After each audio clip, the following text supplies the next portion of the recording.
உலகத்தோட மிகப்பெரிய super power அப்படின்னு சொல்லப்படுகின்ற அமெரிக்காவுக்கும் மிடில் ஈஸ்டோட சிம்ம சொப்பனமாக இருக்கிற ஈரானுக்கும் இடையில் ஒரு மைண்ட் கேம் இப்போ உச்சத்தை எட்டி இருக்கு. நேற்று வரைக்கும் நிலைமை எப்படி இருந்ததுன்றா 48 மணி நேரம் தான் டைம். ஈரானோட பவர் கிரெடிட்டை மொத்தமாக நிர்மூலமாக்கிடுவேன் அப்படின்னு ட்ரம்ப் ஒரு அல்டிமேமை கொடுத்திருந்தார். உலகமே மூச்சை பிடிச்சுக்கிட்டு காத்துக்கிட்டு இருந்தார்கள். ஏனென்றா அந்த 48 மணி நேரம் முடிஞ்சா ஒருவேளை மூன்றாவது உலகப்போர் கூட ஆரம்பிக்கலாம்னு எல்லாருமே பயந்தாங்க. ஆனால் இன்னைக்கு ஒரு ட்வீட் மூலமாக அதிரடியாக ட்ரம்ப் அப்படியே யூட்டர்ன் அடிச்சிருக்கார். இல்லை, ஒரு 5 நாளைக்கு அட்டாக்கி தள்ளி வைக்கிறேன், ஈரான் கூட ரொம்ப நல்லா பேச்சுவார்த்தை போய்கிட்டு இருக்கேன்னு அப்படின்னு ஒரு குண்டை தூக்கி போட்டிருந்தார். ஆனால் அது நடந்த சில நிமிஷத்துலேயே ஈரான் அடித்து அடி இருக்கு. அதுதான் இப்போ உலகத்தையே அதிர வச்சிருக்கு. ஈரான் என்ன சொல்லியிருந்தாங்கன்னா, ட்ரம்ப் போய் சொல்கிறார், நாங்கள் அமெரிக்கா கூட பேசவே இல்லை, எங்களோட மிரட்டலுக்கு பயந்து அவர் இப்போ பின்வாங்குறாருன்னு ஈரான் தரப்புலேருந்து சொல்லியிருந்தாங்க. இப்போ இங்கே 2 முக்கியமான கேள்விகள் எழும்புது. உலகத்தையே மிரட்ட ட்ரம்ப் அவர்கள் உண்மையிலேயே ஈரானுக்கு பயந்துட்டாரா, இல்லை இந்த 5 நாள் கால அவகாசத்துக்கு பின்னாடி ஏதோ ஒரு மிகப்பெரிய பொருளாதார சதி இருக்கா? இதுதான் பலருக்கு எழும்பி இருக்கிற கேள்வியாக இருக்கு. இன்றைக்கி நாங்கள் இந்த வீடியோவில் இதுவரைக்கும் எந்த ஒரு மீடியாவிலையும் சொல்லாத போர் முனையில் நடக்கிற ரகசியங்கள், பங்கு சந்தையில் ட்ரம்ப் ஆடுற ஆட்டம், கார்மோஸ் ஜலசந்தியில் முடங்கி கிடக்கிற உலகத்தோட 20% எரிசக்தி, இது எல்லாத்தையும் பற்றி தான் அக்குவர் அணிவராக விலாவரியாக பார்க்க போகிறோம். ஈரான் சும்மா ஒரு சாதாரணமான மிரட்டலை கொடுக்கல, அவங்க ஒரு விஷயத்தை ரொம்ப தெளிவாக சொல்லிட்டாங்க. எங்கள் நாட்டோட ஒரு பவர் பிளான் மேலே கை வச்சிங்கன்னா இந்த மொத்த மிடில் ஈஸ்ட் பிராந்தியத்தில் இருக்கிற அத்தனை எனர்ஜி செக்டரையும் நாங்கள் அழிச்சிடுவோம்.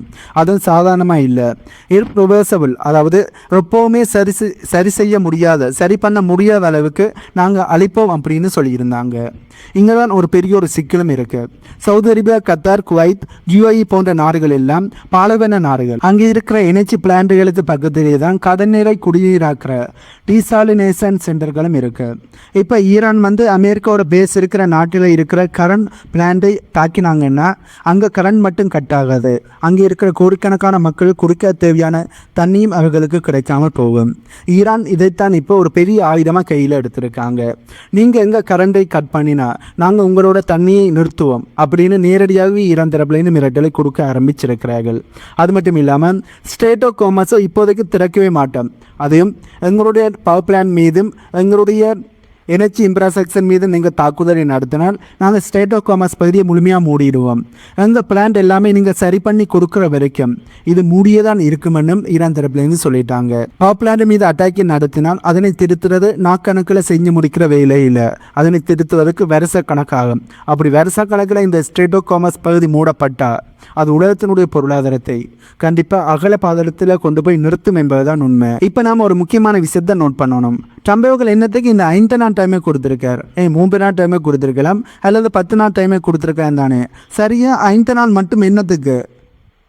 இந்த கேள்வி கண்டிப்பாக உங்களுக்கு எழும்பி இருக்கும், எனக்கு எழும்பி இருக்கு. இதோட பின்னணியில் இருக்கிற அந்த கேம் தான் இப்போ உலகத்தை ஆச்சரியப்பட வச்சிருக்கு. ட்ரம்ப் அவர்கள் தன்னோட ட்ரூத் சோஷியல் மீடியாவில் அந்த போஸ்ட்டு எப்போ போட்டார் தெரியுமா? திங்கட்கிழமை காலையில் சரியாக 7:30 மணிக்கு, அதாவது அமெரிக்காவோட வால் ஸ்ட்ரீட் பங்குச்சந்தை ஓப்பன் ஆகுறதுக்கு சரியாக 2 மணி நேரத்துக்கு முன்னாடி தான் இதனை செஞ்சுருக்கார். இது தற்செயலாக நடந்ததுன்னு நீங்கள் நினச்சிங்கன்னா அது கண்டிப்பாக இல்லை, இது தற்செயலாக நடந்த விஷயம் இல்லை. அப்போது மார்க்கெட்டில் நிலவரம் எப்படி இருந்ததுன்னா, கச்சா எண்ணெயினுடைய விலை ஒரு பேரலுக்கு $113 தாண்டி ராக்கெட் வேகத்தில் போய்கிட்டு இருந்தது. இதனால் அமெரிக்காவோட பெரிய பெரிய கம்பெனிகளோட பங்குகள் எல்லாமே சரசரன்னு கீழே விழ ஆரம்பித்தது. ஒருவேளை ட்ரம்ப் அன்னைக்கு மிரட்டின மாதிரி போரை ஆரம்பிச்சிருந்தா, அதாவது ஈரானோட பவர் பிளான்ட்டுக்கு எதிரான தாக்குதலை நடத்தி இருந்தார், கச்சா எண்ணெயோட விலை $150 தாண்டி போய்கிட்டே இருக்கும். இதனால் அமெரிக்காவோட பொருளாதாரம் அப்படியே கொலாப்ஸ் ஆகிடும். இப்போ தான் ட்ரம்ப் ஒரு ட்விஸ்ட் வச்சுருக்கார். நாங்கள் ஈரான் கூட பேசிக்கிட்டு இருக்கோம், பேச்சுவார்த்தை ரொம்ப ஸ்மூத்தாக போகுது அப்படின்னு ஒரு குண்டை தூக்கி போட்டிருக்கார். அவர் இதை சொன்ன அடுத்த ஒரு மணி நேரத்தில் $113 இருந்த கச்சா எண்ணெயினுடைய விலை $102 கீழே இறங்கிடுச்சு. அதாவது ஒரே நாளில் 9% இருந்து 13% வரைக்கும் விலை குறைஞ்சிருக்கு. அமெரிக்காவோட பங்கு சந்தை இப்போ நிம்மதியாக பெருமூச்சு விட்டு கொண்டு இருக்கு. ஒரு 2% லாபத்தில் அது ஓட ஆரம்பிச்சிருக்குன்னு சொல்லப்படுது. ஆனால் இந்த இடத்துல தான் ஈரான் ஒரு மரண அடியை கொடுத்துருக்காங்க. ஈரானோட அரசாங்க செய்தி நிறுவனம் தங்களுடைய நாட்டு அதிகாரிகளிட இருந்து ஒரு ரகசிய தகவலை வெளியிட்டிருக்காங்க. அதில் என்ன சொல்லியிருக்காங்கன்னா, அமெரிக்கா கூட நாங்கள் எந்த ஒரு பேச்சுவார்த்தையும் நடத்தலை, ட்ரம்பர்கள் சொல்வது 100% போய், அவர் தன்னோட மார்க்கெட்டை காப்பாற்றிக்கவும் நேரத்தையும் கருத்தவும் தான் இந்த தாமாவை ஆர்ஆர் அப்படின்னு சொல்லி அனைத்தையுமே போட்டு உடைச்சிருக்காங்க. ஈரானோட அறிஞராக இருக்கிற சையத் முகமது மராட்டி அவர்கள் என்ன சொல்லியிருக்காருன்னா, ட்ரம்பர்கள் ஒரு பிஸ்னஸ் மேன், அவருக்கு தெரியும் மார்க்கெட் ஓப்பன் ஆகும்போது ஏதாவது ஒரு பாசிட்டிவ் நியூஸ் கொடுத்தா ஆயில் விலை குறைக்கலாம் என்பது. அதனால தான் அந்த 5 நாள் கணக்கை சொல்லியிருக்கார் அப்படின்னு ஒரு போஸ்டை போட்டிருக்கார். கவனித்து பாருங்கள், திங்கள் டு வெள்ளி சரியாக 5 நாள். அந்த 5 நாளுங்கிறது ஆயில் மார்க்கெட் ரேடிங் நடக்கிற ஒரு வேற கணக்கு. வெள்ளிக்கிழமை மார்க்கெட் முடிஞ்சதும் அந்த 5 நாள் கணக்கு முடிஞ்சிடும். ஆகவே நீங்கள் கொஞ்சம் யோசிச்சு பாருங்க, இது எந்த பெரிய ஒரு கெல்குலேஷனாக இருக்கும். அந்த கெல்குலேஷனை போட்டு தான் இப்போ ட்ரம்பர்கள் கையை நகர்த்தி இருக்கார். ஆனால் கோல்ட்மேன் சக்ஸ் போன்ற பெரிய நிறுவனங்கள் என்ன சொல்லியிருக்காங்கன்னா, ட்ரம்பர்கள் என்னதான் போஸ்ட் போட்டாலும் ஸ்டேட் ஆஃப் காமர்ஸ் வழியாக எண்ணெய் வராத வரைக்கும் இந்த விலை ஏறிக்கிட்டே தான் இருக்குமென்னு சொல்லிட்டாங்க. செனட்டர் கிறிஸ் மார்பி அவர்கள் ஒரு முக்கியமான பாயிண்ட்டையும் சொல்லியிருந்தார். ட்ரம்பர்கள் அறிவித்தது போருக்கான தற்காலிக நிறுத்தம் இல்லை, இது ஒரு பயத்தில் எடுக்கப்பட்ட முடிவு.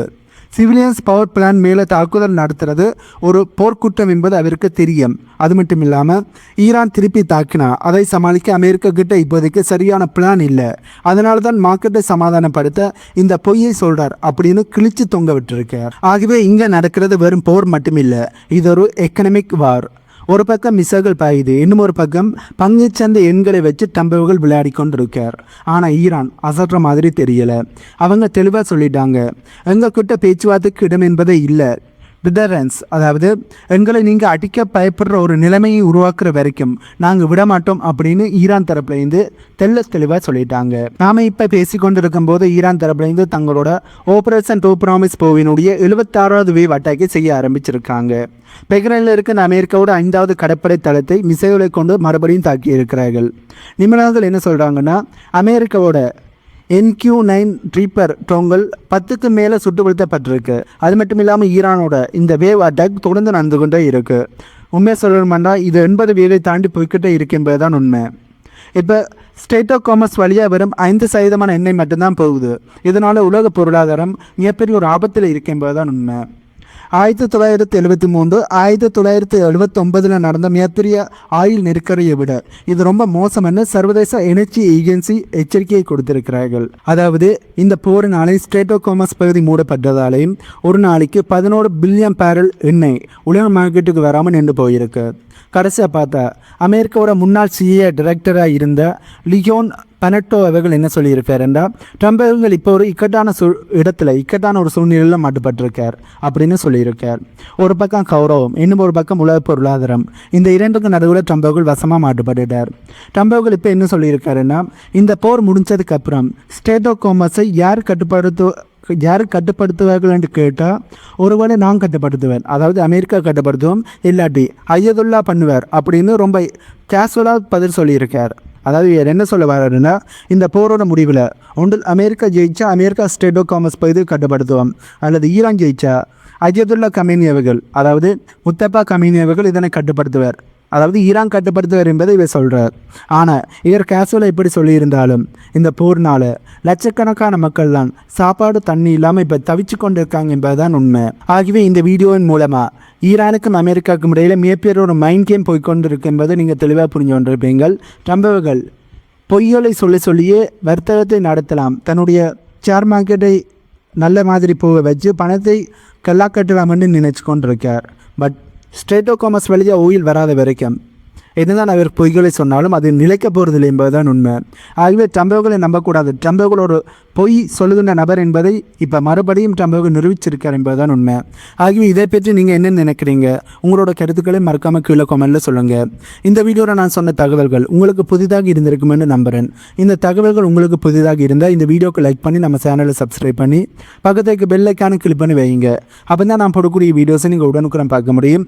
இன்னும் ஒரு புதிதான தகவல்கள் உள்ளடங்கிய புதிய வீடியோவில் உங்களை மீட் பண்ணுறேன்.